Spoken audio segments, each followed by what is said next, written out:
Hello and welcome to the Truth C Squared podcast. This is going to be episode 2. I'm your host, Shemez, joined alongside my good friend and co-host, Colton Carlson. Colton, what's up? How you doing? What's up? I'm doing good. So finally, we are going to start talking some truth on this Truth C Squared podcast. Um, Maybe not though. We're going to be introducing this idea called Transworld Deprivation. But before we get there, we wanted to have a little bit of more of an educational discussion about free will. We're going to explain some terms and definitions for those terms so that you know what we're talking about when they come up later. And hopefully, if we have some time, we're going to talk about um, how determination works, how free will and determination interact with each other if we get some time. So, like I said, let's start with some definitions, Colton. We need to, I think, first understand Calvinism. So let's talk Yeah. about that first.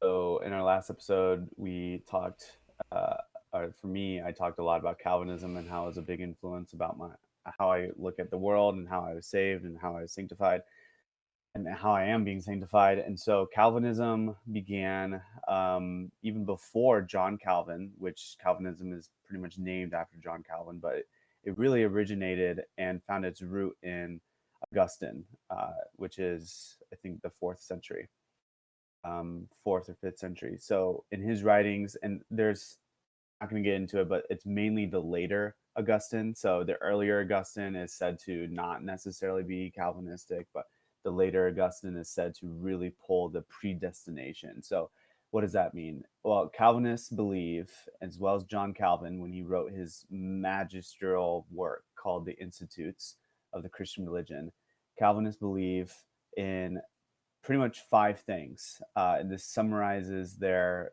basic beliefs. There's way more to it than this, but this does a really great job in summarizing it. And it was formulated in response to non Calvinism by the Synod of Dort. So, about 500 years ago. So, what are those five things? It's nice because it's an acronym. It's called TULIP. So, the T stands for total depravity. So, they believe that everyone is totally depraved, not as much as they could be. So it's not like I'm going to go out and murder, just a 5-year-old whenever I get the chance. But it is that it affects totally my whole being, my reason capacities, my heart towards God, which is why we say we're dead in sin from Ephesians 2, 2 1. And so that when we say totally, it means it totally affects everything about us, not that we're going to go rampantly rape and kill people all the time. So Well, total that's good. depravity. Yeah. And fun fact, non-Calvinism, specifically classical Arminianism, which is pretty much the direct Antithesis. opposite of Calvinism, Yeah. that they actually do believe in total depravity too. They just believe in something called a prevenient grace rather than what we believe is irresistible grace. But we'll get to that. I think So tulip. total depravity is pretty much across the board with any Christian. Too much, Any yes. good Christian, I would say. So I don't think we're going to get a lot of arguments coming at us from that angle. What's the You'd U be part you'd stand be for? surprised, but yeah. So tulip, total Sure. depravity. You is unconditional election. So there's nothing in you that allowed for you to be the elect. So the opposite of that is, of course, conditional election, which your election, how you become a Christian, is conditional upon your faith. Unconditional means, and it's really found in Ephesians 1, God has chosen Ephesians 1:4. God has chosen us, a select few, the elect, for the foundation of the world. So, if you're totally depraved, that logically follows that you can't believe God, because if Mhm. you're totally depraved, you're dead in your sin. All you can do is sin. That means you cannot believe in God, because believe in God is a righteous action. So Mhm. Romans 3:10, there's none righteous, no, not one. Romans 3:23, for all have sinned and fallen short of the glory of God. You can use Hebrews 11:6, which says faith is what's pleasing to God. But when you go back to Romans and say Romans 8:6-8, it says that those who are not of the Spirit do not have faith. In fact, they cannot please God. When you're not of the Spirit, when you're not Christian, you cannot please God, which means if faith is what pleases God, you can't even have faith. Okay. Like, holy crap, Yeah. how are you supposed to actually believe then? Well, that's where the unconditional election comes in. So you'll start to see that these 5 points, the T, the U, and the next one, the L, kind of all systematically relate to each other. So the L, if you're good with the U, Mm-hmm. the L is called limited atonement. And Calvinists have really fought on this. Like, why is it called limited? It kind of feels kind of odd. It sounds odd because it's not really limited. It's more like particular atonement. But the basic idea is this: God died. God sent His Son Christ to die for a select few. That select few is the elect. So it's not to say that the atonement is not sufficient, like it's limited or deficient in some sense. That's not what it's saying. What it's saying is that it is sufficient to save all that God has intended to save before the foundation of the world. That's what it means. So all of those that are intended for the atonement to actually fulfill its redemptive process, it will save. So it's sufficient to save all, but it's sufficient to save all. Man, I'm forgetting what the limerick is there, but it doesn't really matter because we're not getting into a philosophical doctrine of Calvinism. But it's sufficient to save all, but it only saves a some. It's applied to a few. Yeah, it's applied to few. That's like the only thing in this acronym that I don't necessarily, I wouldn't say disagree with, but I just don't see why it needs to be there. Like, you could easily say that, Jesus died for all and God intends all to be saved, but only a few are called. I don't know why the act of atonement has to be only applied for, the elect. Like, I get, how do you say it? Logically, it makes sense why they went there, but I don't think that it's that important. You know what I Yeah, mean? To me. in a real sense, the L is like the only one a lot of Calvinists don't like accepting. That's what they call 4-pointers instead of 5-point Calvinists. Yeah. But It's probably where I'm me, at right now. Not that I for disagree me, with it, but I just don't. sure, Doesn't really matter to me. the L is, I mean, it's kind of, I'm in kind of the same boat. Not to say that I'm a 4-point Calvinist. I'm totally pro limited atonement. Mm-hmm. But what makes it systematic for me is that in Ephesians 1, we see God the Father doing something, the Holy Spirit doing something, and Christ doing something, all with regards to the sanctification and salvific process of the believer. What is that? So God the Father calls a specific amount of people, calls believers or the elect. The Holy Spirit seals the elect, basically, which is P, perseverance of the saints, which we'll get to. But then what does Christ do? Well, it makes sense because they're part of the Trinity, they're part of the Godhead. That it's not that if God the Father and the Holy Spirit all do a salvific work for a select few, why would it make sense? Why would it be okay for Christ to be like, oh, yeah, but he died for all? No, so if God the Father elects a few and the Holy Spirit seals a few, then that means Christ, because they're part of the Godhead, must die for a few. So Yeah. there's internal consistency. That's to Yeah. me probably the strongest argument myself. I'm not like an expert on limited atonement, so I'm Yeah. just explaining what it is. We can move on. I. I It's probably my favorite, and this is where it really gets sticky. It's called irresistible grace. So episode 1, we were describing our salvation Mm-hmm. and how we became saved, and really we described it in such a way as we were irresistibly called. And this thing is very important to Calvinism. I feel like you could take the L probably away from Calvinism and still have a decent structure, but Foundation. the I is pretty much foundational. You can't necessarily get rid of it. Mm-hmm. Uh, what it means is if you are so totally depraved, that means you can't even believe in God unless He did a work in you first. because faith is a righteous act. You're called to believe in God. You're held morally responsible to believe in God. Mm, So you can't, if you're totally depraved, can't even do that righteous act. So you have to be not conditionally elected, but unconditionally elected, which means that Christ would have to die for a few, and then the I comes next, which means he has to work in you before you can even believe. yeah. That's where the I comes in. He has to irresistibly change your desires in tandem with who you are, in tandem with your agency, so that you would want to believe.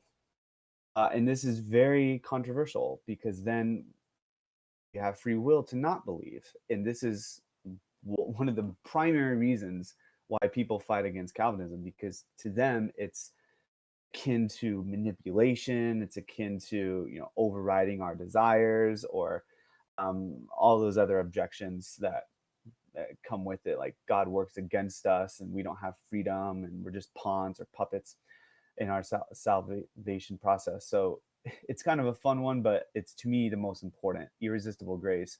We are captivated by God's grace, so much so that we'll want to believe in him, that we come willingly to believe in him. And Yeah. without that regeneration starting and giving us a new heart, then we wouldn't believe. And that's what Calvinism usually says, is that regeneration, which is a biblical term, basically just the revival of the spiritual person.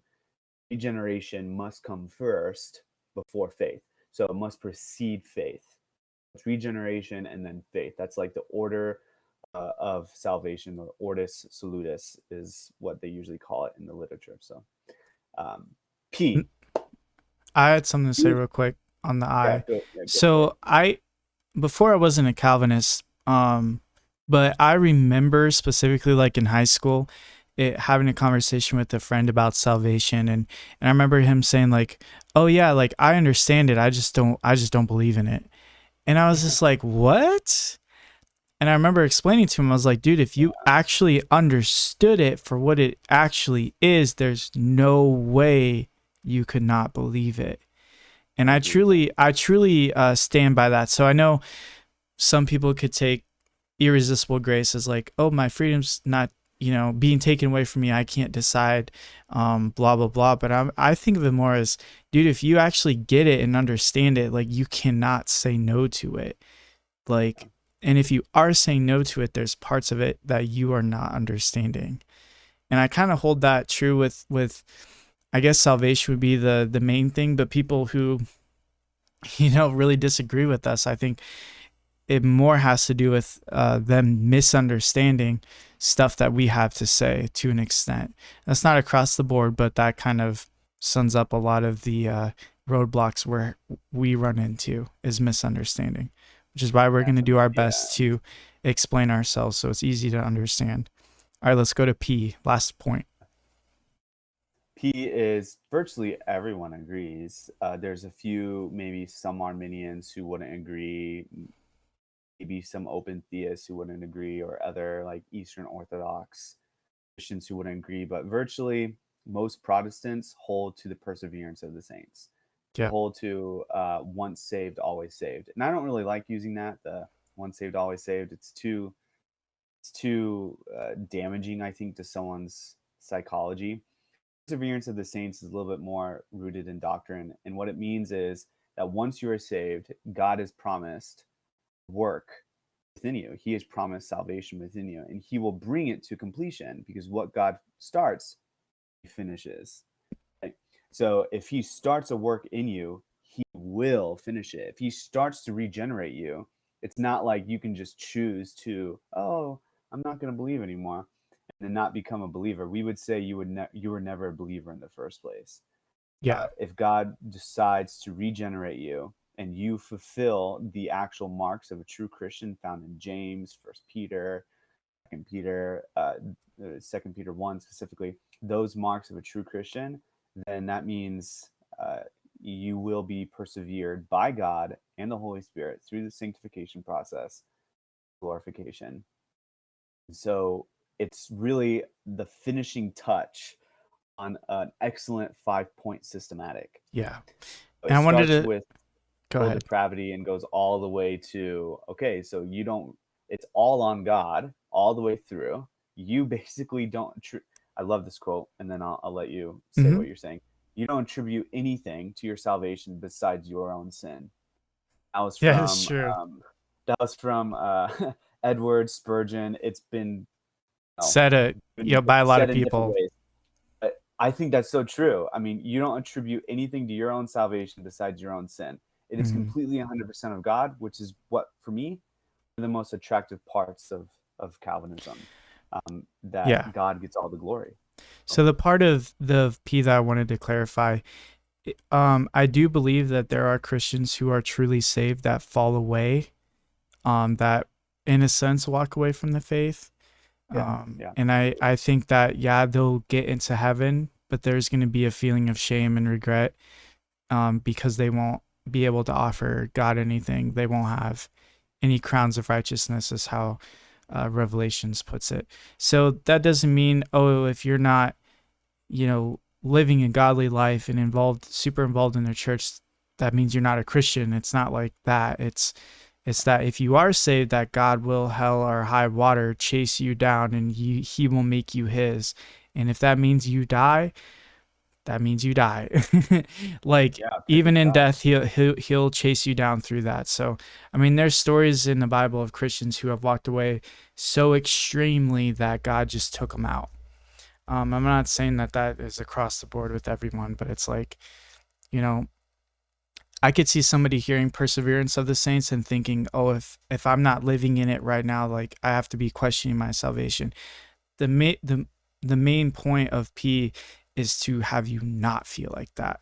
That if you are saved and you know that to be true, that is always going to be true. You're never going to lose that, despite on however far you walk away or however sinful you become. It doesn't matter to God. And like Colton said, the only thing you bring to salvation is your own sin. And that could be a lot or a little, but to God, it's all the same. All right, so I think we have a good grasp on that. It's something you can Google too if you have more questions or didn't catch everything. But at least you have us explaining it in the way that we understand it. And now we're going to talk about the definition of free will. One last thing before I get into that. I try to make a distinction, just real quick. I try to make a distinction between hard and soft Calvinists. And what that distinction is that a hard Calvinist is someone who goes more than the 5 points. They believe in the 5 solas, which is, we are saved only by grace, only by faith, by Christ alone, through the scriptures alone, to the glory of God alone. And they also hold to the Reformed Orthodox traditions, such as the Westminster Confession and the Heidelberg Confession and so forth. That's a little bit like they're hardcore entrenched in the tradition of Calvinism. So that's what I call a hard Calvinist. That's what I would classify myself. And then there's those who are just learning Calvinism and are pretty much just start with the 5 points. They're not really sure maybe on some of the points, but they agree with them and they're just learning, and maybe they don't know all the traditions. I would call them a soft Calvinist. And so perhaps you are a soft Calvinist. Definitely. Yep. Which is fine. It's not like you have to be hard. Yeah. You have to be hard. It's not like that. It's just when I'm explaining certain things with my own personal work, with debating and discussing this with people, it's so much easier to just say, hey, I'm a hard Calvinist here, and this is where I'm coming from. So I wanted to explain that to the listeners. Cool. So like I said, are you good? Okay. Yeah. Free will. I want to know about it. How you define it, Colton? So free will it's a beast to define, but this is my favorite definition. Okay. From Kevin Tempe. Free will is the freedom relevant condition or the control condition necessary for moral responsibility. I'll say that again. Free will, what we call free will. We say we have free will. That means we have the freedom relevant condition, or what we call the control condition over our actions, is necessary for moral responsibility. So usually what we say in the literature is that moral responsibility entails something like free will. Okay. So it entails a lot of other things like epistemic conditions. Like if I didn't know that the sugar was replaced with a poison, and I put sugar in my wife's coffee, unbeknownst to me, and then she dies, am I held morally responsible for that? No. Why? Because I didn't know it was freaking poison, right? Yeah. There's other So conditions, so but we're talking about free will in a relation of moral moral. Yeah, culpability. That's pretty much yeah, it. exactly. Like, we're not talking about you being able to decide what job you want to work or who you want to date or what shirt you want to wear. We're not talking about that. We're talking about what is needed for you to be guilty of a sin, essentially. Is that a good I way to think say it? it's a lot more than that, but that's the best summarized. Yes, it's we would say me, I would say, as any Christian, I think, should say this, that everything we do is accountable to God. I Yeah. mean, he literally says, 1 Corinthians 10:31, do all for the glory of God, whether you eat or drink. No matter what minute thing you do, me, it is for the glory of God. And so we are held accountable for not just what we do, but who we are. Yeah. So this to me, there's no neutral actions here. It's either you're in sin or you're doing something righteous. My college professor said it like this, which is really tongue in cheek, but there's two choices on the shelf. You can either please God or please self. And I think that's cute, but it's kind of true. You don't really see in the Bible any neutral action. So you're either being righteous in a righteous action or you're doing a sinful action. And so even those minute changing a shirt or changing socks or choosing Chick-fil-A over Chipotle or something, it may be minute to us, but to me, if you're not giving glory to God in those things, they can, in a sense, you can be held morally responsible for it. Um, I don't know but about you're that one, right. Chief. I don't know about But that you're one. right. I think for, for what we are talking about, we're not talking necessarily about those minute details. No, Yeah, I'm we're talking just about. primarily talking about what you just said about the moral responsible So actions. when we're talking about free will, we're trying to really figure out what, like I said, what is needed for you to be, how would you say in a legal sense, to have a guilty verdict? Like, how Yeah. much evidence or how much awareness do you need to have? And Yes. this is in relation to God, not our opinions about each other or what, we think someone else does something wrong. This is what is essentially what is God deciding is morally culpable to us. I'm not saying it right. How do you say it? No, I know. It's God's I think opinion of this, not ours, like about each so. other. I don't necessarily think there's much difference between how we view each other morally responsible and how God views us morally responsible, other than the fact that the standard is just much higher with God. Yeah. Um, but you're still right. We're looking for what kind of control does the human have over their actions in order for them to be held morally responsible. I think So we can leave it at that, right? that's the kind of freedom that we're interested in, and there is a Gotcha. vast amount of we're not going to get into, but I'll kind of dance around it as we go through the episodes. So that's the um definition of Definitely. the problem. All right. So the next problem, or topic, we're just going to define it here. We're not going to really talk about it or give our opinions on it yet. Determinism. Go ahead, Colton. So there's many ways, of course, to define determinism. The easiest way I can define it is that uh, everything is necessitated by prior causes or conditions. You don't even need the word cause in there. You can take it out and just say conditions. What that means is everything I think, everything I do, my hand motion, how I'm articulating what I'm saying to you right now, how my eyebrows moving, and what I drink. Nice Mountain Dew Zero, That stuff's stuff like that. disgusting. I Sin. actually like it, Sin. but still, um, that kind of those kinds of actions are all determined by prior conditions. So when we say necessitated, it means it could not happen other than that. There is no ability for me to do otherwise. That's really what we're saying when we say determinism. I could not have picked out this, even though I felt like I could have picked out something different. Maybe there are other options obviously available to me. At the end of the day, I couldn't have picked out something different than the Mountain Dew Zero. And Shemez couldn't have said anything different other than it's a It's sin and gross. it's disgusting. Yeah. Yes. This is So kind of those are kind of the exact, determinism. it's like the exact flip side of free will. Like if you're a free will, you're on that side of the fence, you think that you can decide and choose everything for yourself and every possibility is wide open to you. And the determinist side of that is you have no open doors. You have one Yeah. set path that you are essentially chained to, and you can't do anything outside of that. So it's a belief in, or an extreme belief in fate, that your life is pretty much laid out already, and you're just kind of acting your way through it. So it's So almost the exact opposite. two things. First, I wouldn't necessarily say chain to, but I understand what you're saying. Yeah.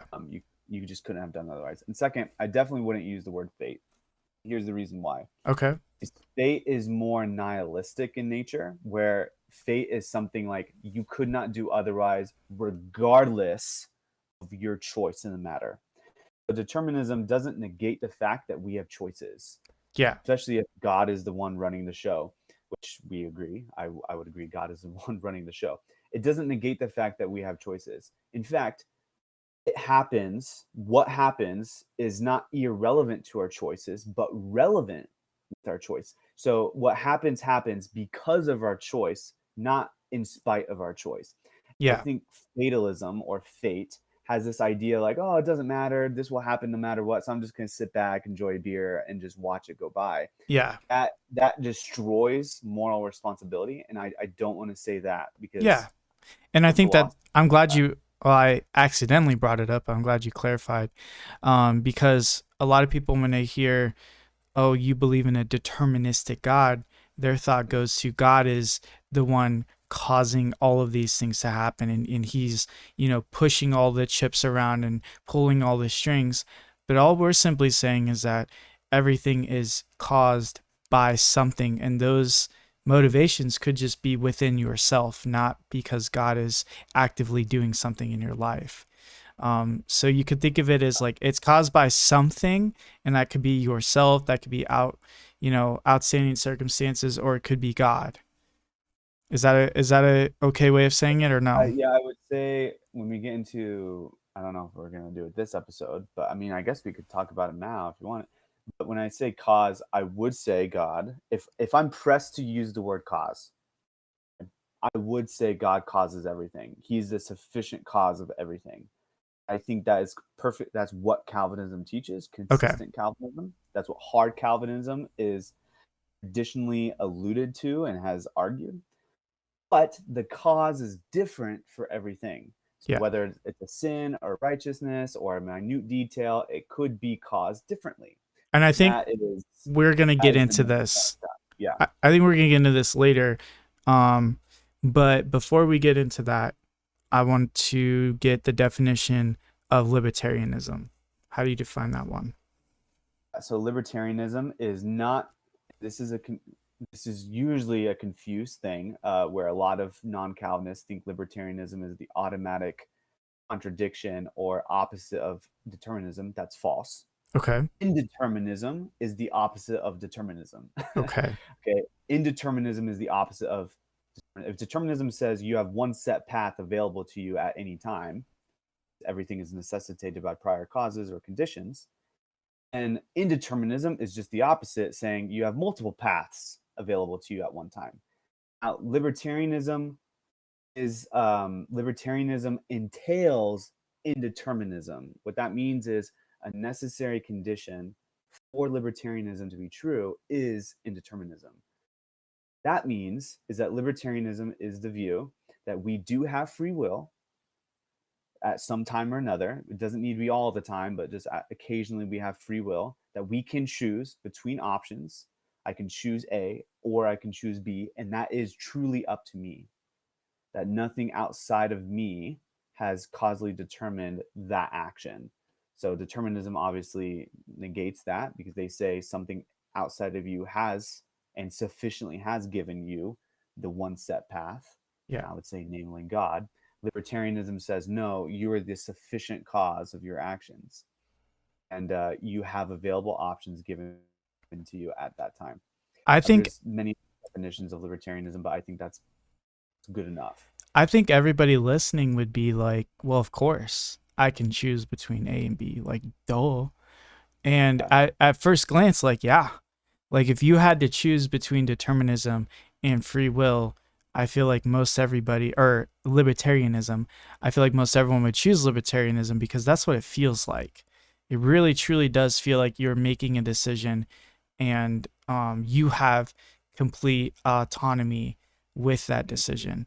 So, but with our next word that we're going to define, I think it describes perfectly, at least how we understand it, the relationship between determinism and free will. So how those two work together, and we call that compatibilism. What's your definition for that? So, backtracking so I can kind of build up this idea of compatibilism. Okay. First of all, determinists don't negate the fact that we choose over A and B, or we choose A and B. Like, they don't negate the fact that we have choices. Yeah. They do negate the fact that we have a certain strong sense of control over those choices. And that is what makes libertarianism a little bit stronger. And so libertarianism does want to say they have a strong sense of control, that freedom relevant condition necessary for responsibility.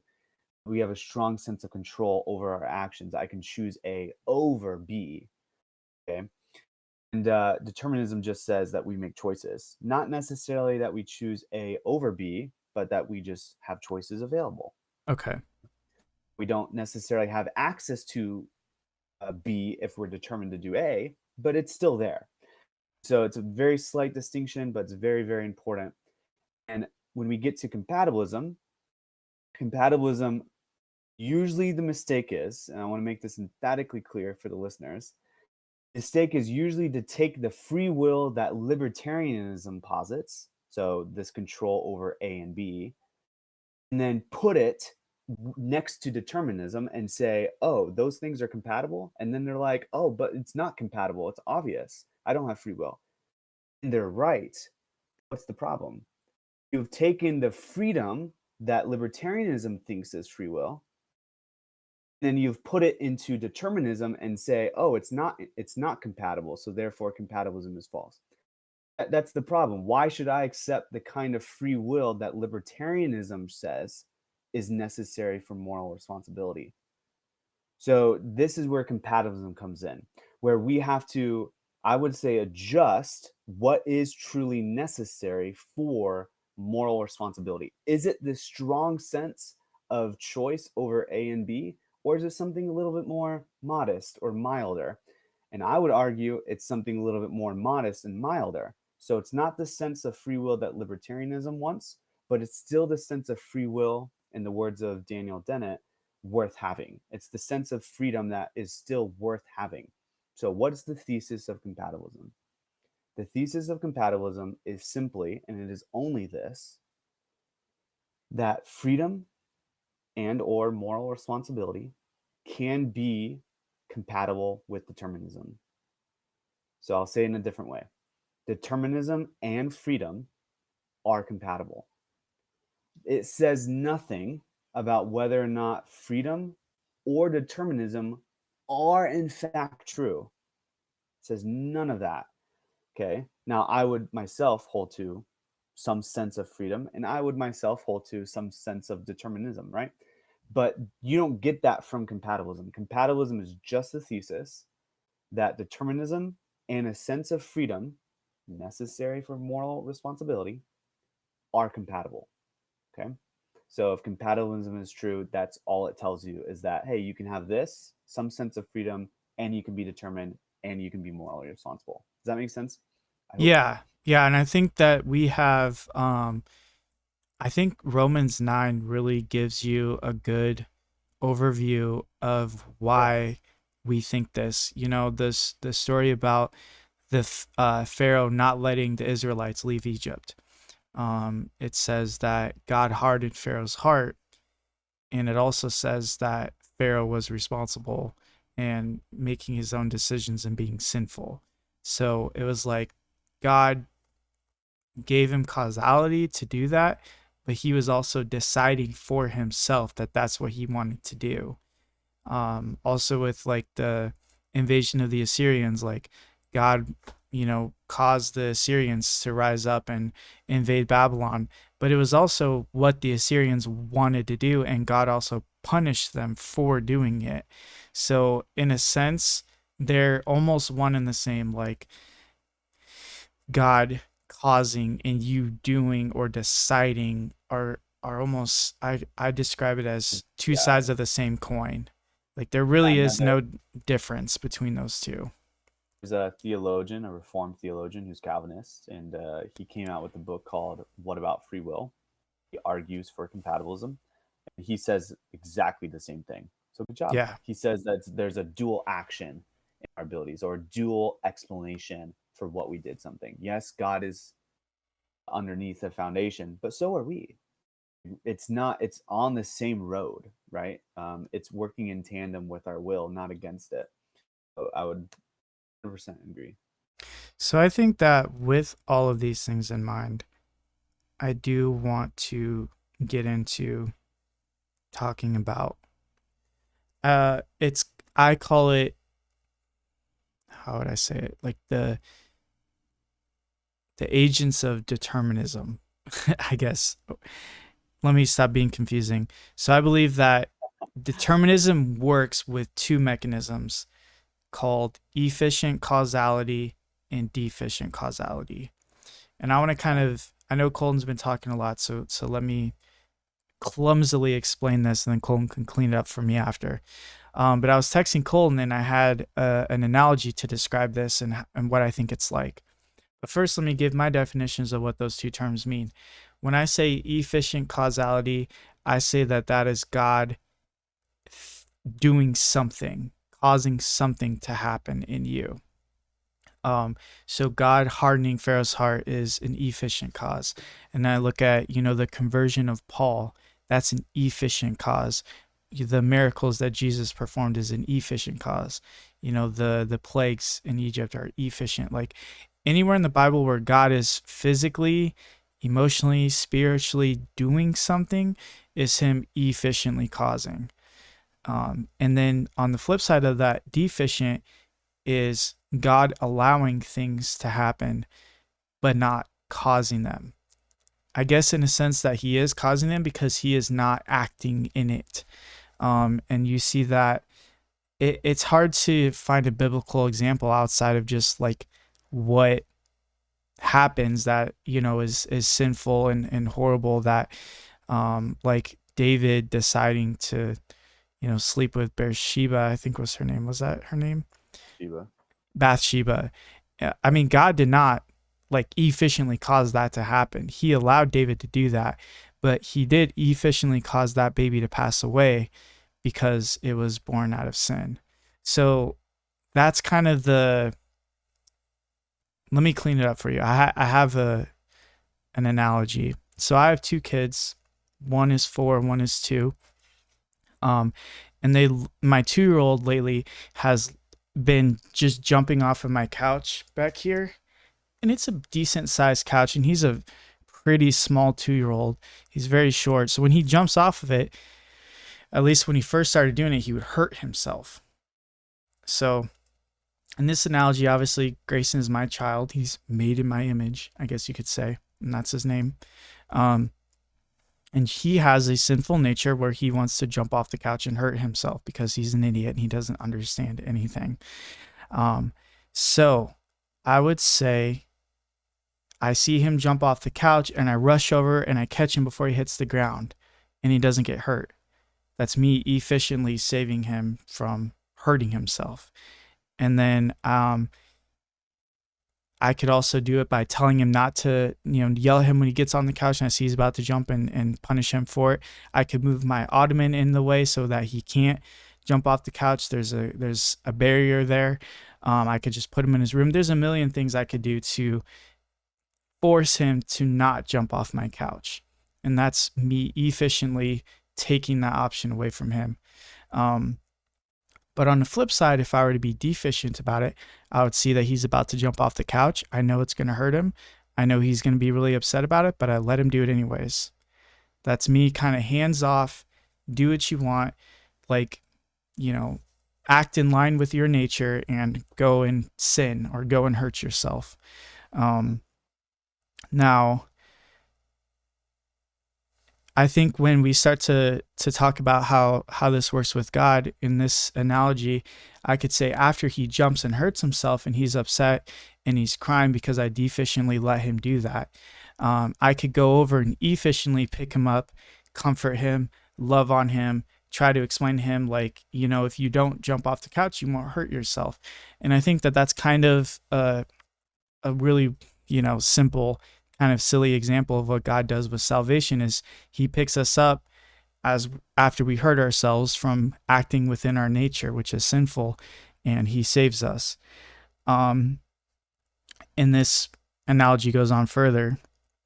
And now out of obedience, he will listen to me because he knows that jumping off the couch hurts. And he knows if he listens to me about things that will hurt him, I'm usually right. And he can kind of act out of faith that jumping off the couch is not a good thing to do, or other things that, don't touch the stove. And he'll know, okay, last time he told me this, it really hurt and I should have listened. So let me do that now. So I would say that that's kind of a process of transformation when they start to be obedient. He learns to trust me, like, out of faith. Now he won't jump even if I don't tell him not to jump. Without me having to say anything, he already knows not to jump, and he will just do that out of obedience. And to me, like, that's glorifying. That's a kid who respects me, fears me, understands the consequences, and doesn't do the sinful action. But even if he does, I'll still save him. That's, God's grace. I'm always going to have his back. I'm always going to pick him up. And if he decides to do something else dumb, I'm never going to deficiently cause him to, like, kill himself. I'm never going to let him run into traffic or do something so egregious that it's going to take him out. I'm always going to, his last line of defense, I'll always be there for him. So I would say that that's part of God's mercy. That's a really, it's a simple story, but it's an extremely complicated system, I think. So deficiently is kind of hands off and allowing. Efficiently is God moving the pieces himself, forcing action. And that's, how I would describe it. Colin, what do you have to say about it? Yeah, so the tricky part is that trying to get it to, especially when we talk about sin and righteousness, obviously we want to apply it to the Christian life, and that's a huge part of the Christian life is righteousness and sin. So what I would like to say is that whenever the Christian does sin, God has this idea of hands off. But we have to be careful here because it's not this kind of bare permission that Calvin himself spoke against, and that the non-Calvinists like to say that God allows this evil. Is what happens is then libertarian freedom kind of sneaks in, and libertarian freedom is antithetical to determinism. So how is this idea of causation deficient, efficient, compatible with determinism? So it's kind of like this idea, and there's a philosopher, I spoke about him in the last episode, Bignon, and he uses this idea of a bobsled. It's brilliant. Basically what it means is when you go down the bobsled, the ice, you're basically going around the curve no matter what, right? The only difficulty is when you pull the brakes, it goes a specific way, and if you don't pull the brakes, it goes another way, right? So depending upon how you pull the brakes, is what entails the fact of how the bobsled is going to go. Another analogy is the sun. Depending upon the fact of how bright the sun shines, is depending upon how much sunshine we actually get. And obviously, this is intuitive, makes sense. That means if the sun doesn't shine in a particular way or in a particular spot, it gets cold and it's not as dark. Or it is as Mm-hmm. dark. Yeah, exactly. It gets dark and cold and damp and so forth. That analogy came from Jonathan Edwards. What's happening here? This idea of hands off is not necessarily, oh, bare permission. You have the libertarian freedom to do this or that. It means that even though you are passively um, the mechanism of passive determination, this will go like something you or the bobsled or the sun will go a specific way. If I threw a ball, let's just say I rolled a ball off my desk, but we catch it before it ends, before it like falls off. I want to say that the ball would have fallen, right? Were I not to catch the ball would have fallen. Which is exactly what you're pretty much saying with your son Grayson, right? Mm-hmm. Were you not to catch him, he would fall and hurt himself and so forth. But it's this idea of counterfactuals. So there's an active counterfactual where I actually catch the ball. And then there's this passive counterfactual where I don't catch the ball. The ball, no matter what, if I don't catch it, will fall. This is Yeah. exactly what we mean by determinism and being related and in causation, like these types of causation being compatible with determinism. The sinner needs no movement from God for them to fall. Yeah. If God refrains from giving them grace, they will fall in a specific way, which is compatible with determinism, a very specific way. If God were to give them grace of a certain sort efficiently, then they would not fall. They would actually do righteousness in some sense, whatever that is, in the specific way that God would want them to do righteousness. So that's kind of the idea that we're getting at here. I would use efficient causation, something like righteousness, and then I would use deficient causation for something like sin. So I think you said earlier that for you, the hardening of Pharaoh's heart would be something like efficient causation. I would disagree. I would say it's deficient. Because what we're not saying is that it's no longer decisive. It's still decisive no matter what. So deficient, efficient, passive, active, positive, negative, it's all decisive. Okay? It's all decisive. It's still made by God. He did it a specific way. It's all sufficient, but it's determined in a different mechanism or in a different way. So if we say God efficiently determines, let's just say, the hardening of Pharaoh's heart or sin for me to sin or something of some sort, I think, I'm not certain, but I think we're falling dangerously close to making God the author of evil, like him actively doing the evil Mm-hmm. in us. And I don't want to say that. The Reformed confessions, because I'm a hard Calvinist, the Reformed confessions are vehemently against this. So I want to be careful there. But I think we can be careful, and how we can be careful is through the deficient, efficient distinctions. We can just say that God deficiently causes all sin. And if he refrains from grace, he knows that that sinner would do this just naturally if he refrains from giving them grace. Then efficiently would be him giving grace. And if you give enough grace, the believer becomes saved, right? The person Yeah. becomes elect, regenerated, and so forth. Yeah, and that was interesting for you to say that God didn't efficiently cause Pharaoh, which I guess I don't necessarily disagree with that he was doing that by deficient means, but I also think that even if he efficiently caused Pharaoh to harden his heart, that doesn't mean that he's making Pharaoh sin per se. He could be giving him I an don't think you're saying that yeah, either. I So think I think it was more of an idea of like um making him irrationally think that for whatever reason that he did not want the Israelites to go. Now, like, is that a sin? Like, and it goes on to say that God did that so that his name would be yeah, glorified. So I think that in a neutral setting, I don't believe Pharaoh would have taken it as far as he did. But God was like, "Oh, you are going to defy me? Okay, I'm going to make you defy me to the point where my name is going to be glorified." Cuz Pharaoh hardened his heart first. So God was like, "Okay, then I'm going to press this even further to the point where there's no mistake. I have ultimate power over you." So you could say, or some people could say like, "Oh, that's making him the author of sin." Um but I think that that is more, how would I say it outside of how I've already said it? I think that God had an ultimate good purpose in that, and that I don't think that there was a moral evil even part of that scenario. Because what I do know is we do see instances in the Old Testament, especially, where God would do things actively, efficiently, that we would consider bad or evil or sinful, but to him it's not. Like there's verses where that explain that God is in control of natural disasters.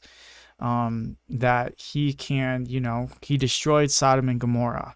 If you take that scenario and put it in today's context where, God just wipes out, Denmark, we just know for a matter of fact, like, there's some prophet out of, nowhere. There's just like, God is going to destroy Denmark because they're, I don't know what's wrong with them, but they have some issue where that God is going to smite them, and then, God essentially nukes them off the face of the planet. Most people are going to think, wow, that's kind of jacked up. That was kind of an evil thing to do. That was kind of blah, blah, blah. You could just imagine the CNN segments about that. But in our scenario, like that, because God did it, like that was a righteous action. Like there was no one righteous left in that city. So it becomes an object of wrath. And that ultimately is glorifying to God when he uses his power to destroy evil. That's ultimately what we want all of our heroes to do, is to overcome evil. And sometimes heads have to roll for that to happen. Or sometimes, like the Pharaoh's example, he needs to be made an example of.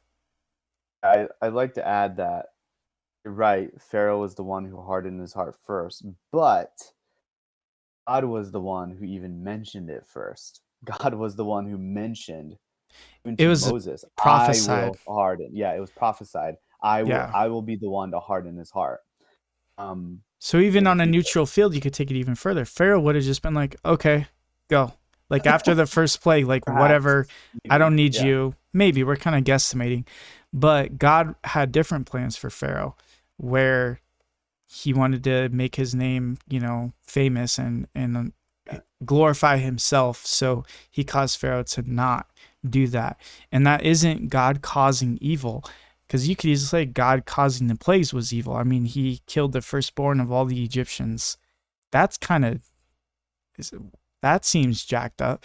So if you're going from that and just saying that Pharaoh, hardening his heart, I think God's morally culpable for that. And it's like, wait, but he's also, um, essentially killing babies.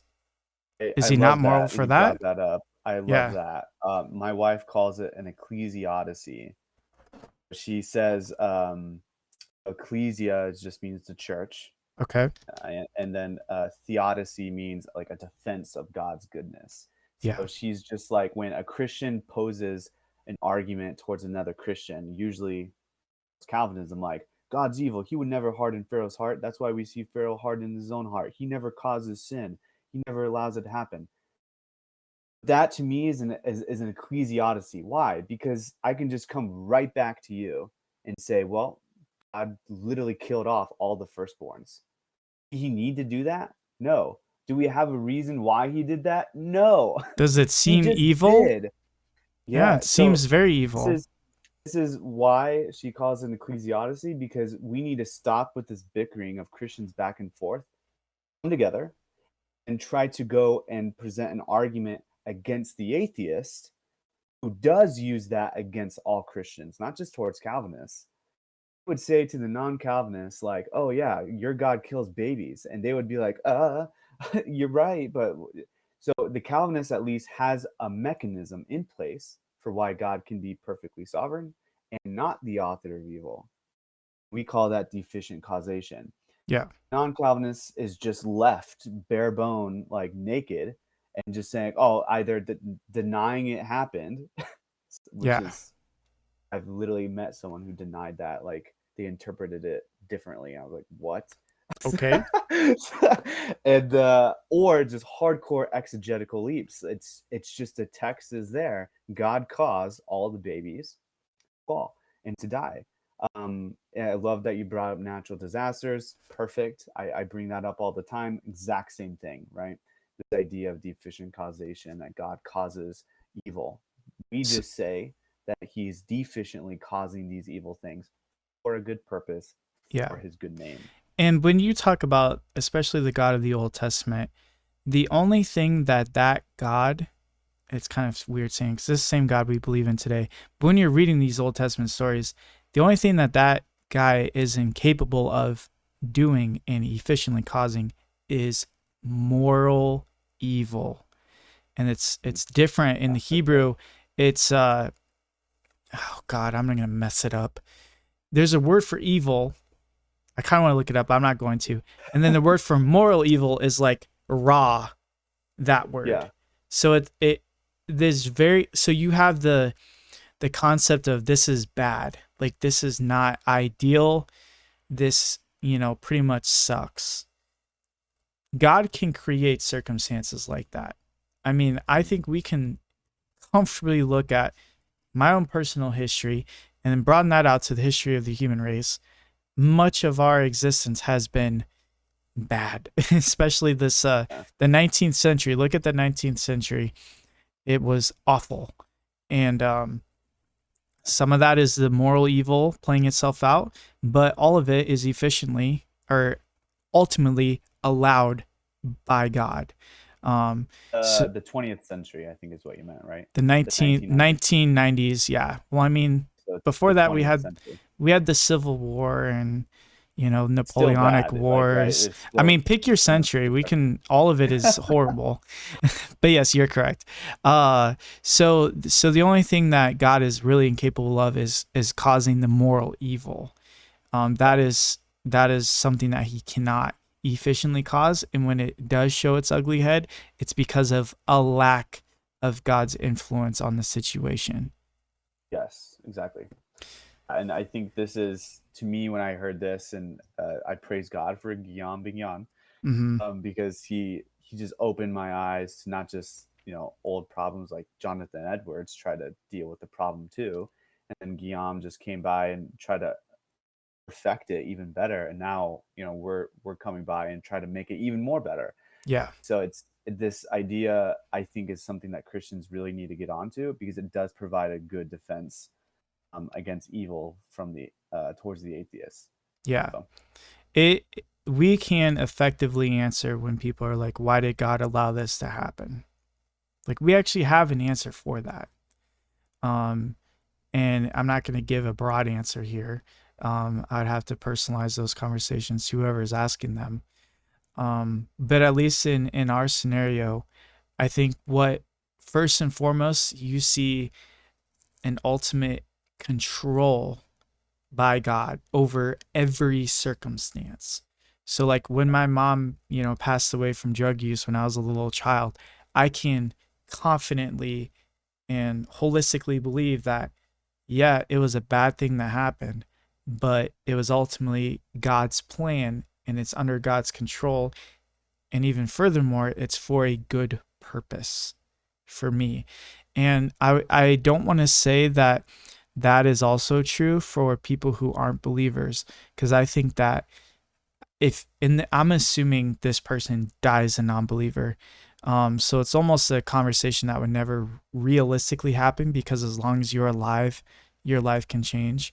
But if you die a non-believer, there's gonna be a lot of crappy things that happen to you because they're just crappy things that happen to you, and there's no redemptive quality about it. And that is kind of a hopeless place to be, which I think is more, or at least it could be a jumping off argument for some people who aren't believers to become believers, that like all of these awful things that happen to you, and I lost Colton on the video, but all these awful things that happen to you could in the long run be made perfected and be made holy and be made useful by God. So we did you hear what I said right there? I know you lagged out You for a hear me? second. I Yeah, got I the can hear you. general gist, but Yeah. sorry, it's like my computer just like jazzed out for a second. Oh, you're good. The only other thing I would add is personally, I would give a broad defense. Yeah, Just I that mean you can. I God just didn't want to gives. do it right there. I would just say everything is for God's glory, right? Yeah, ultimately that's true. Whether we know those reasons why He allows that is irrelevant.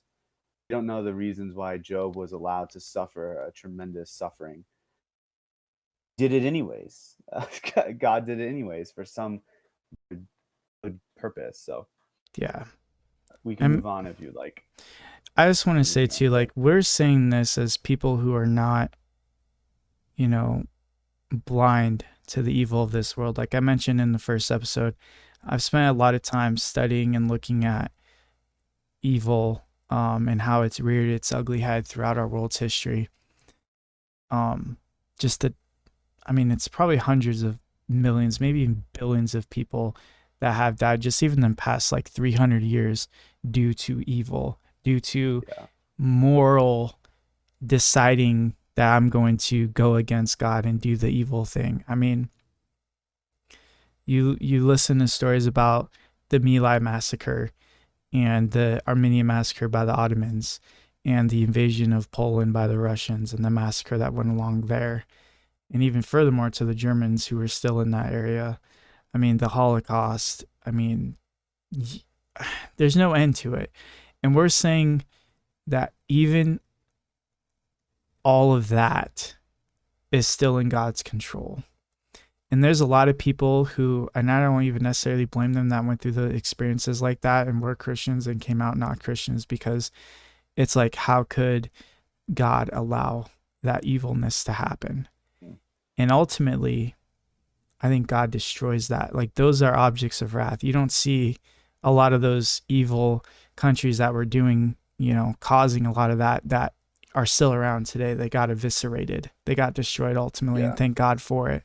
And I think overall, the culmination of all history is God coming down and destroying evil for the very last time and recreating a new heaven and new earth.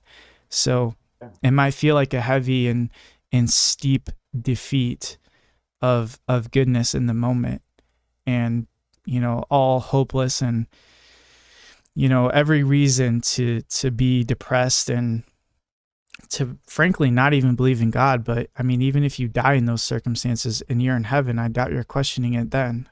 Yeah, I would also like to say, I mean, I've been around people.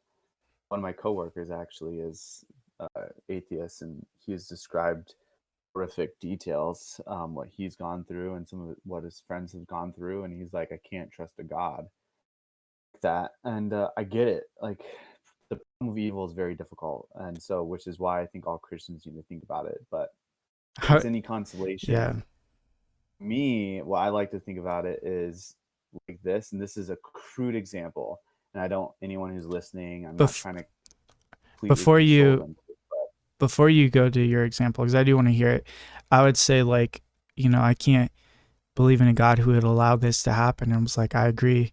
So why don't you believe in a God who can defeat it and overcome it? Yeah, praise God. Because even looking at, across world religions, we're the only ones offering an ultimate victory in eternity. I mean, Nirvana, maybe reincarnation with the Hindus, I guess, if you want to call that, or whatever the Islams have going on. Like a retreat than anything, but yeah, but I like that that wordage. Like, I can't believe in a God that would allow this to happen. Then why don't you believe in a God who can overcome it? All right, what's your example? I want to hear it. So my example again is going to be crude, but I think it works nonetheless. And I have a student is a master at the Rubik's Cube. And so I can mess it up for him, and he just fixes it like in like a minute or two. And I have like a 5x5 Rubik's Cube, and like I have no idea. Like I can maybe get one side correct, but he can do it like in 2 minutes, like no matter how. And I can like under the desk, mess it up, and just give it to him, like, fix it. And he does. Yeah. You know what? For me, I'm thinking like, oh man, I got one side, right? I got one side right. So I don't want to mess up that side because it's perfect.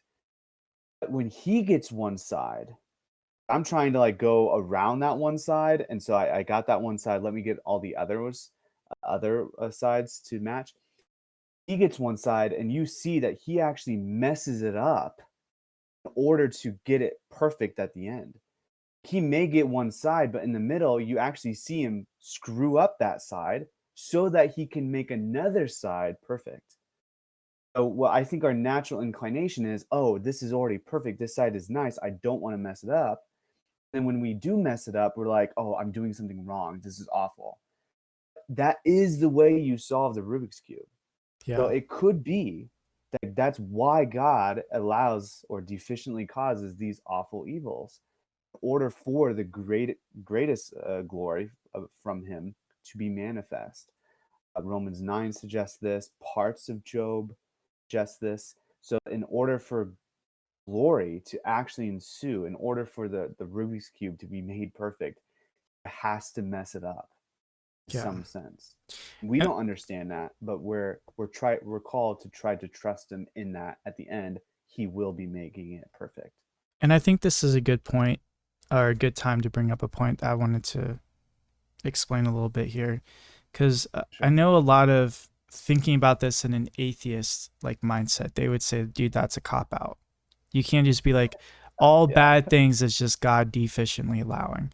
Like, no, he could still change it. Like, he still, has the power to influence it and fix everything. Like, why doesn't God just efficiently cause everybody to be good all the time? And that might be a topic for another show.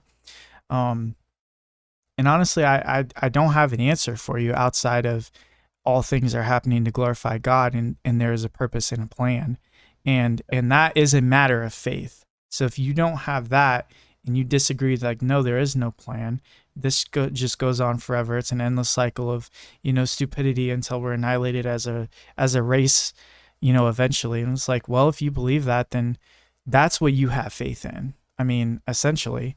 But I wanted to say that a lot of what we're talking about right now and what we're going to continue to talk about in this podcast, at least for the first part of it, until we get through faith and religion and start talking about maybe current day events, which we'll eventually get to.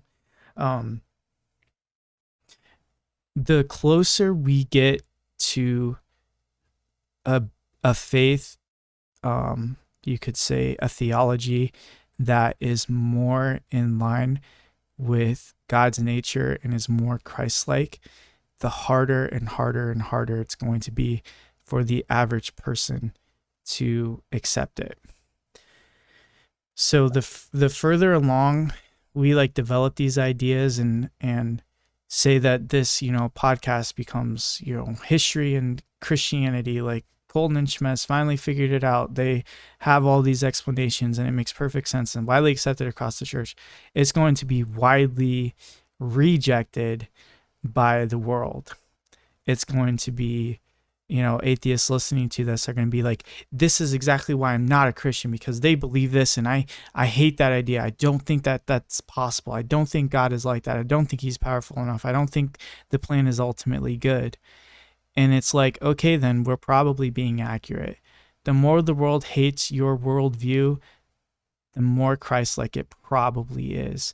And at least my personal belief is that the church is going to move in that direction to the point where it's going to get annihilated.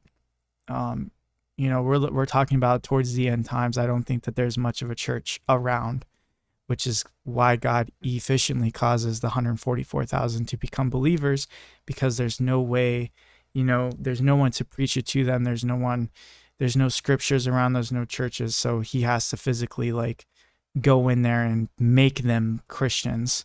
But that's, maybe another podcast show we'll talk about.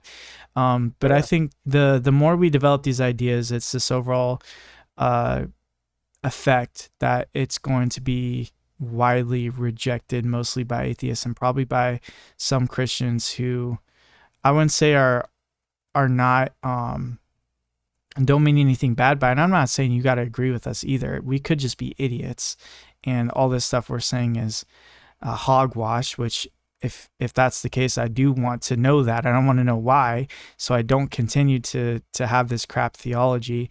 But there's going to be people who disagree with us. You know, we're trying to explain truth to the best of our abilities, and I think the more accurately we do that, the more we'll see people hate it, is essentially what I'm getting at. And that's not necessarily a bad thing. So if you're listening to this as an atheist and you disagree with me, I agree with you disagreeing with me. Like, if you truly are, like, you don't believe in God and you're hearing all this and you think it's a load of crap, I'm like, why would you think anything like other than that? Like, of course, that's what you would think. Like, that's exactly how Satan would want you to think. Like, you're basically acting within your nature to not believe. And if I were you, like, if you are semi interested in this, like, just pray and ask God, like, okay, if you're around, like, show me what you're all about. Show me what you're made of. Like, I am willing to give you, you know, whatever amount of time, like, just be obvious about it if you're around. And I would say God will, and maybe he won't. Maybe he's got something else down the road for you, or maybe no matter what God does, you won't believe. So why even waste the effort? And that's not for me to choose. So I'm rambling a bit. I understand that, but I wanted to, I don't know, get it off my chest in a sense. So I don't think we perfectly explained determinism and efficient and deficient causality, but we at least got the basics down of how we're approaching that concept. So we'll further elaborate it on it later. It's kind of something that's constantly comes up in our worldview. So we are going to put that on a shelf for now. And we do have a little bit of time where I wanted to talk about what caused us to want to make a podcast. And it is called Transworld Deprivation. This is, I would say, Colton and Diana, his wife's idea, not originated, but, you know, was put together and organized by them. It's based off of a lot of different theologians throughout history. And I think that we finally set this up in a very, like, how would you say it? Organized, easy to follow, like ABC, here's our conclusion. So I want you to first explain, like, what we're talking about, like, what is transworld deprivation answering, and then we'll go through each point and hopefully explain it in a way that makes sense. So I want to give a bit of background so, you know, the listeners understand where we're coming from. Yeah, of Where my course. wife was coming from. So I was about a year and a half ago, maybe 2 years ago, I was really troubled because I was a Calvinist and I believed in determinism because I feel like that's the most consistent methodology that should be used in the systematic of Calvinism is determinism. So, but the problem is, what do you do with evil? And so, libertarianism usually posits or argues what is called the free will defense. And so, the free will defense is something so popular. It's basically like, why does God allow evil? Because of free will. I'm generalizing it, but that's what it is. In That's what we were fact, told growing up. Yeah. yeah, that's what we're told growing up, and what is usually the most popular a popular topic and popular stance and view in the philosophical community. Mm-hmm. So we use, and there's a fancy word that comes along with it. It's called transworld depravity. It was popularized by Alvin Plantinga in the 1970s when he came up with his book called God, Freedom, and Evil. It's his response to the logical problem of evil.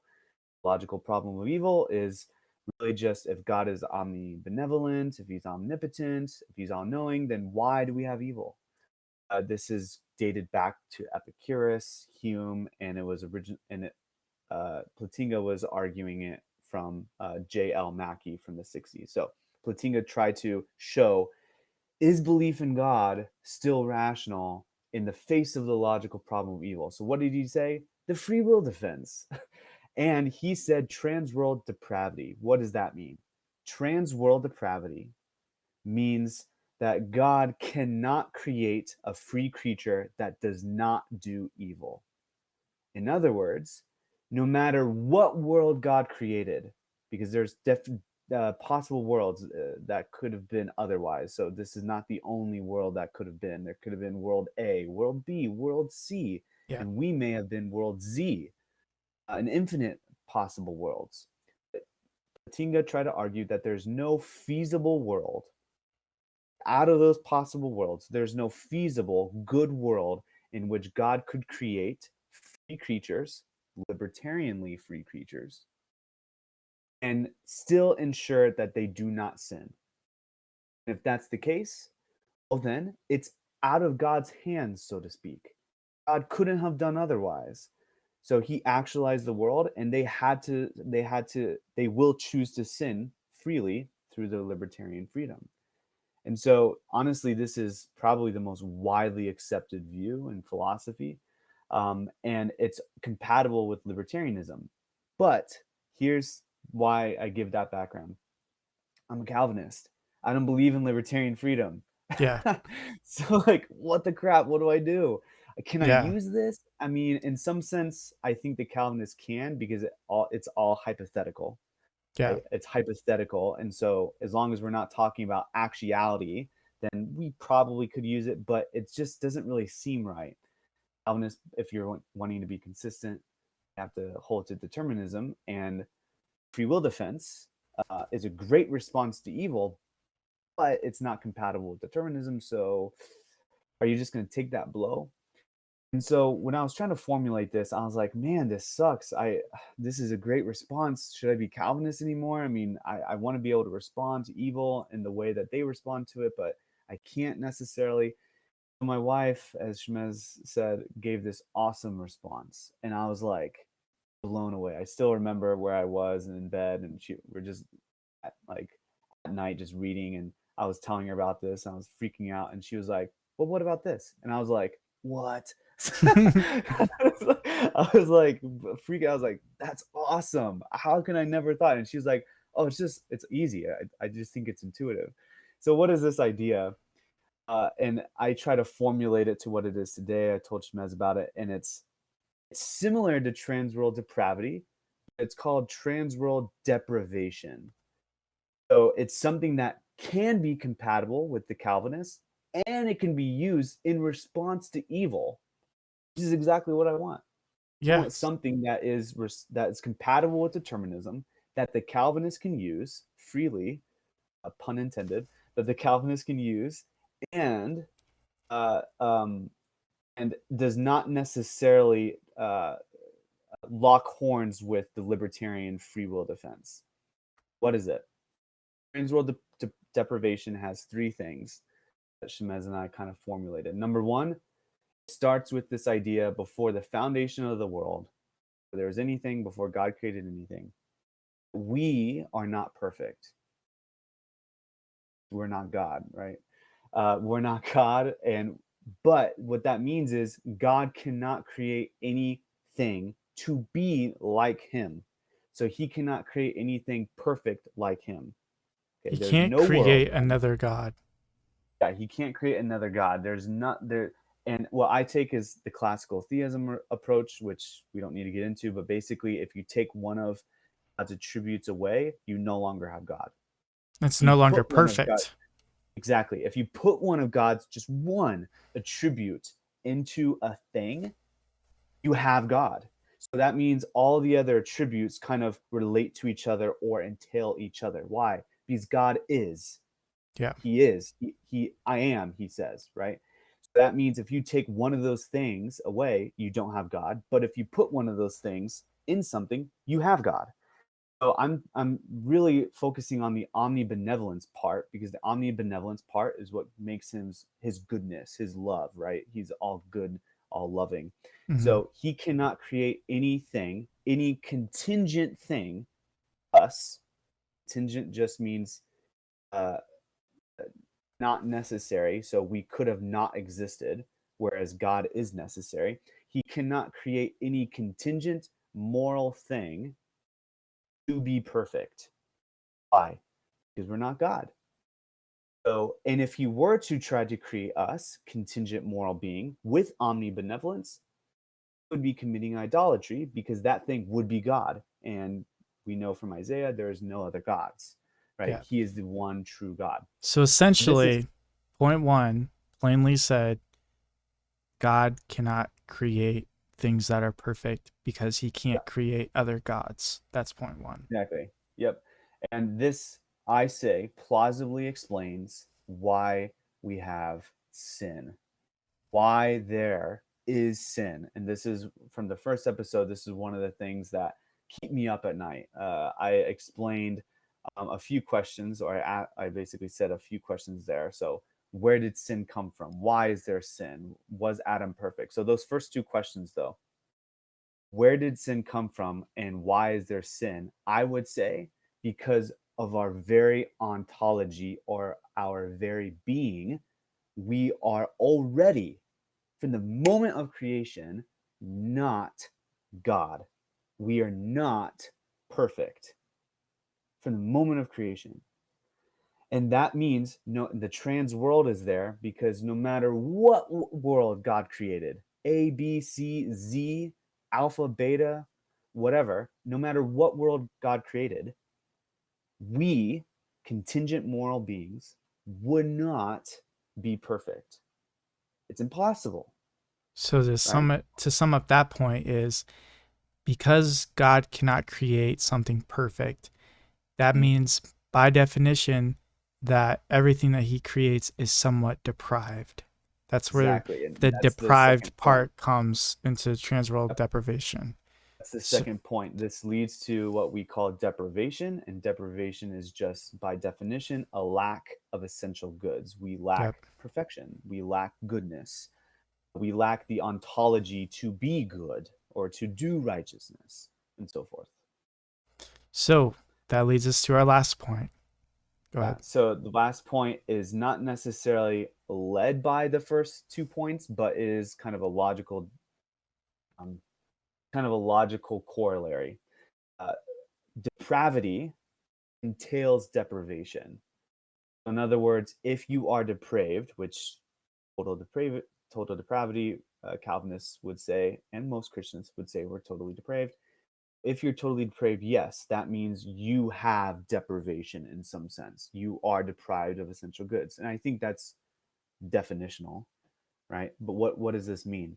This means that you can have deprivation without having depravity. So the converse isn't true, but the original formulation is. So depravity entails deprivation, not the other way around. So that means given Adam and Eve, though they weren't though they weren't depraved, they weren't morally guilty. They are Mhm. what we call racially guilty or morally deprived. They're not morally depraved, they are morally deprived because they're not God and they lack these essential goods. So I make then, and this is the third point, difference between depravity and deprivation and moral guilt versus racial guilt. Moral guilt is sort of like a spiritual death. I think all of us, you and me, we face spiritual death, right? Without Christ, we would be dead in our sins. And so that's the spiritual death there. And then the racial death is, or the racial guilt or the physical death is every human, no matter what. This Physically includes dying. babies physically dying. This includes babies. This includes Adam and Eve before they fell. And we're gonna get into this in later podcast episodes. I would even include Christ in there as well. That's a little sticky, but we're gonna try to jive with it and go Yeah. from there. Those are the 3 points. So it's almost like we call it racial sin, but we should almost call it racial depravity because it's not exactly sin per Uh, se, or it doesn't mean sin necessarily. And I could be wrong with that. Maybe there is a type of sin, but it's not a type that you're morally culpable yeah, for per se. I don't want to use depravity because depravity does send or entail a huge connotation of moral guilt. No, like So you're more racially deprived. Just your Yeah, that's why I your would say fit. yes, exactly. So I would say Yeah, you're racial sin, racially but deprived. racial deprivation is the right word, right? So I Yeah. want to kind of talk about it. I don't want to say less confusing way, This but is a hard theory. it is. But the dummy version of it would be God can't create God, so even creatures like Satan, Adam, and Eve were deprived, or they were lacking something that would have made them perfect. And because of that deprivation, eventually they became deprived. Or, yeah, because of that deprivation, eventually they became depraved and sinned. And there's no possible reality where this wouldn't have happened. Exactly. And then here's my definition of the racial deprivation. I'm gonna get these terms mixed up. Our Okay. bodies are predisposed to ailments and sinful habits. Yeah, People that's also perfect. do I love evil that. to us, and eventually we will physically die.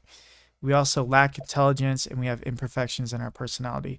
Now, this is all just like, if you want to think of your DNA, this is all just bugs in our DNA code.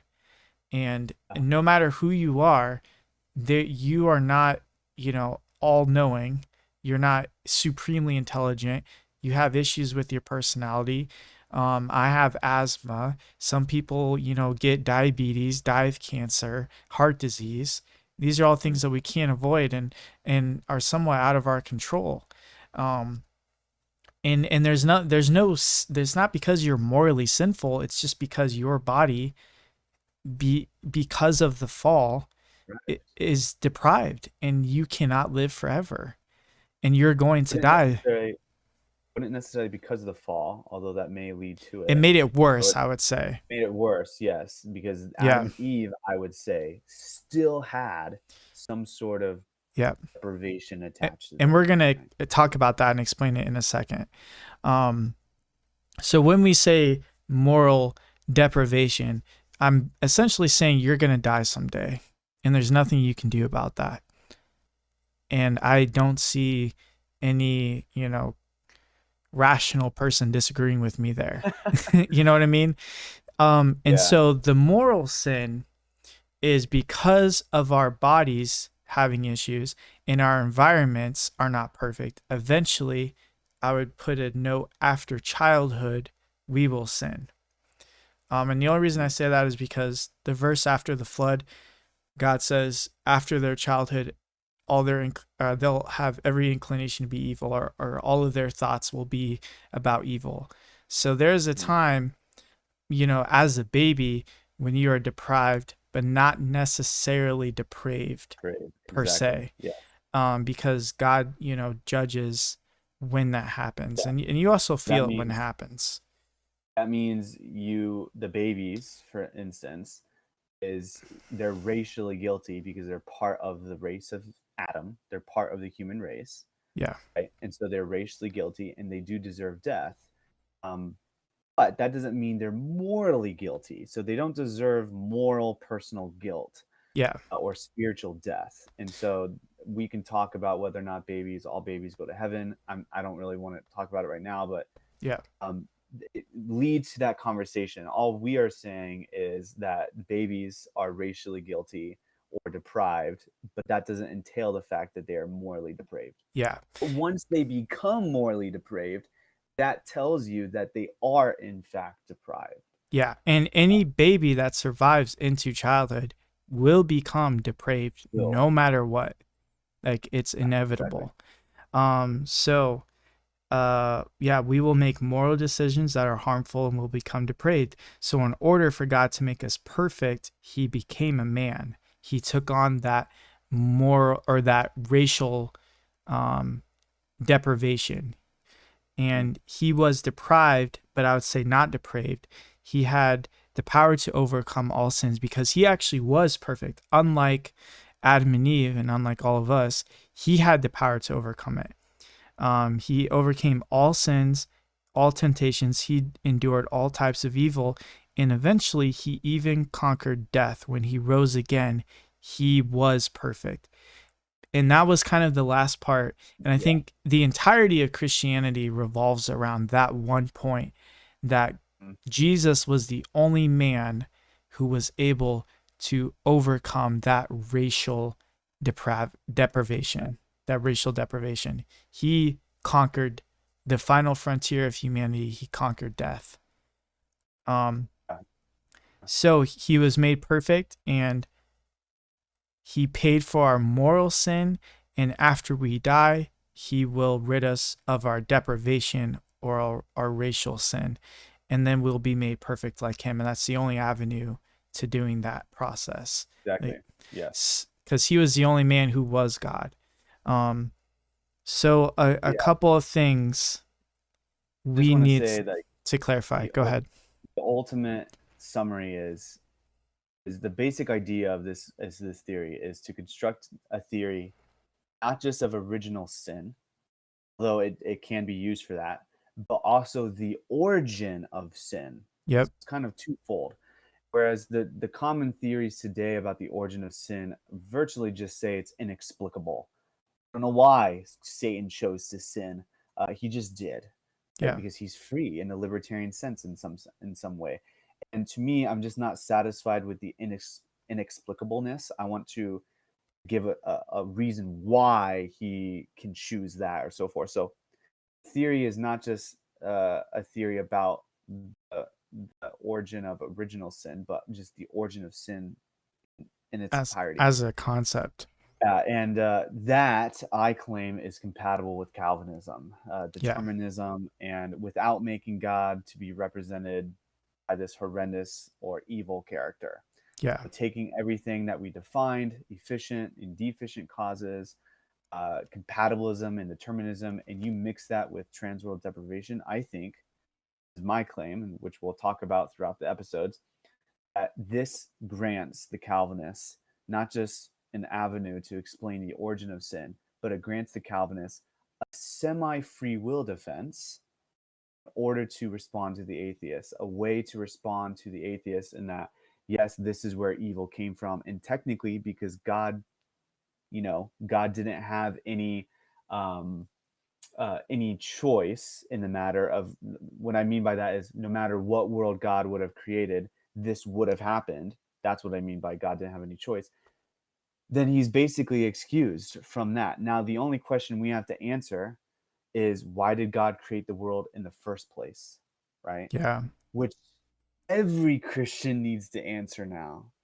So it's no longer this Ecclesiodicy against the Calvinists. Like they have a stronger burden to bear for the origin of evil given determinism. Well, if transworld deprivation is true, it actually takes away that burden. And then it just puts it back on all the other Christians and say, hey, you have to deal with this too, actually. So let's gang up together and let's fight the atheists. Let's get a reason for why God created the world in the first place, because the burden is not so heavy on the Calvinists here Yeah. because of deprivation. It's the whole project. I think that needs to be stated over and over and over again. It's a grand purpose for, a pretty simple like 3-point explanation that rationally looking at it, it's like, yeah, I can accept that, I can accept that, and I can accept that. But one of the things that I did want to talk about is this idea that Adam and Eve were deprived from the jump. This is actually without really saying it in my own words, but it's something that I have believed. Like in our church, we were told like Adam and Eve were perfect and they were sinless and blameless. And, part of that's true. They were sinless at the time and they were blameless at the time, but they were not perfect. And I believe that, say, Adam and Eve didn't even, take of the fruit and eat it, and they never did. I believe they would have physically died at some point. They would have grown old and passed away, because it says in scripture, like, we got to protect the tree of life so that they don't eat it and live forever like we do. So right there is, Adam and Eve would have eventually passed away in the garden, and there would have been no redemption for them in that ark, or no, in a sense, living forever in eternity with Christ, because they would have lived with him while they were alive and then eventually died and how that works out is a moot point because it didn't happen. Mhm. But I also get further, just aside from a belief in that, but you see in the scriptures where God plainly told Adam, do not eat of the fruit of the tree of knowledge of good and evil. That was the commandment. Don't eat of it. And then further along, when we get to the story when um, Eve is talking to the snake in the garden, she says, God commanded us not to eat of the fruit and to not even touch it. Right Love it. there. I She love she that. screwed up already. That was not what God commanded. He just said not to eat. Why are you adding And to it? yeah, and we have to note that she is technically perfect. I mean, I'm using quotations because I don't think she's perfect, but Yeah. if she was perfect, let's just say we agree with that theory that we grew up around. If she was perfect, why did she get the commandment wrong? Yeah. Right? And so here it already shows lacking of something, a lacking of something in her character, a lacking in her perfection, of just something that God has not made correctly. Um, and it's not because it's his fault that he didn't make her correctly, or because she's a woman or something Yeah. like that. It's because she's human. She's a moral She messed contingent up. human being. Yeah, That's what it's we part do. of her own power. And Exactly. and also, we have that argument. We also have just the fact that there's a snake there trying to get them to eat the fruit. Is the garden really perfect if you have, you know, what we believe to be Satan himself there tempting Eve? How can it be perfect if he's there? Like in a perfect world, he's not there. He's not tempting them. And also, you take that away, why is there the tree there in the first place? Like why Which is like something atheists ask Christians all the time. yeah, and we have an answer to that is we believe that this was God's plan A. This was the avenue he chose to redeem us was through, you know, starting I guess with Adam and Eve sinning. Like we believe there's no way around it.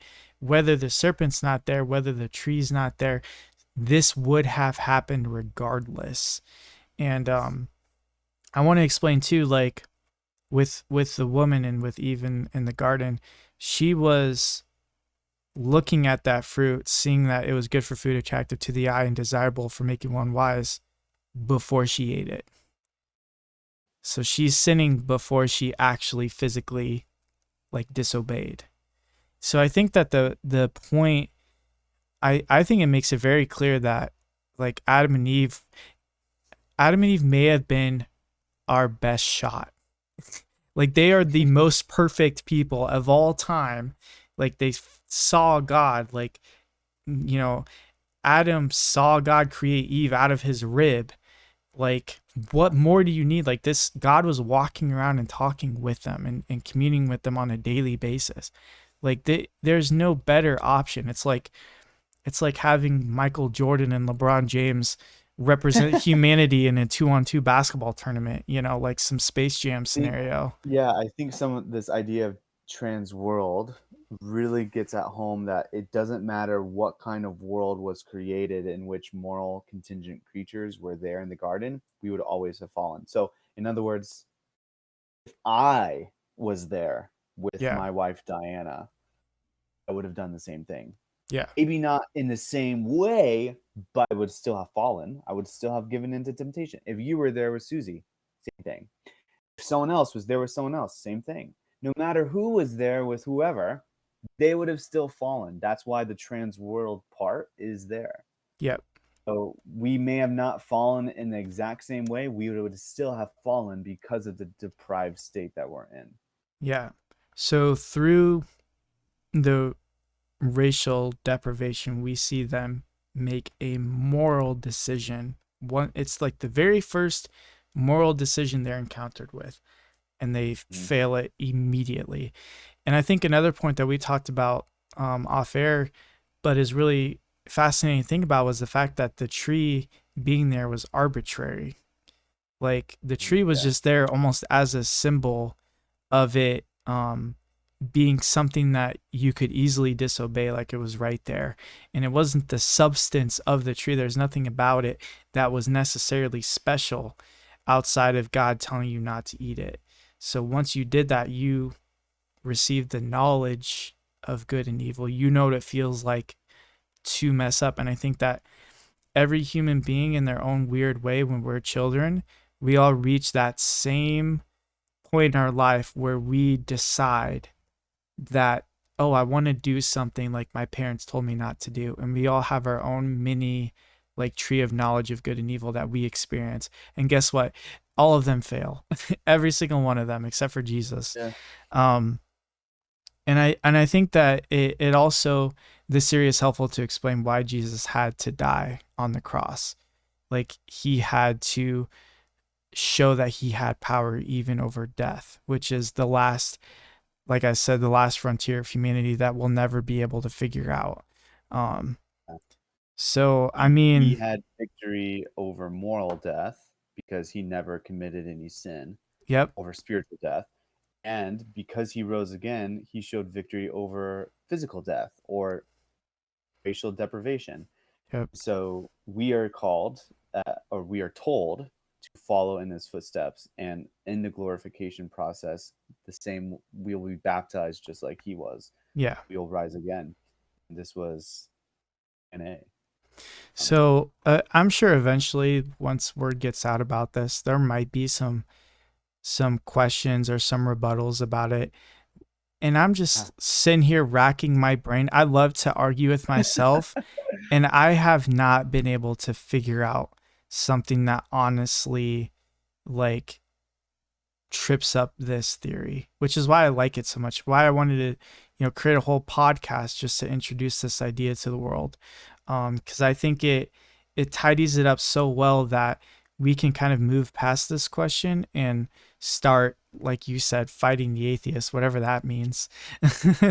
Or at least we have a unified front or a unified answer that makes logical sense.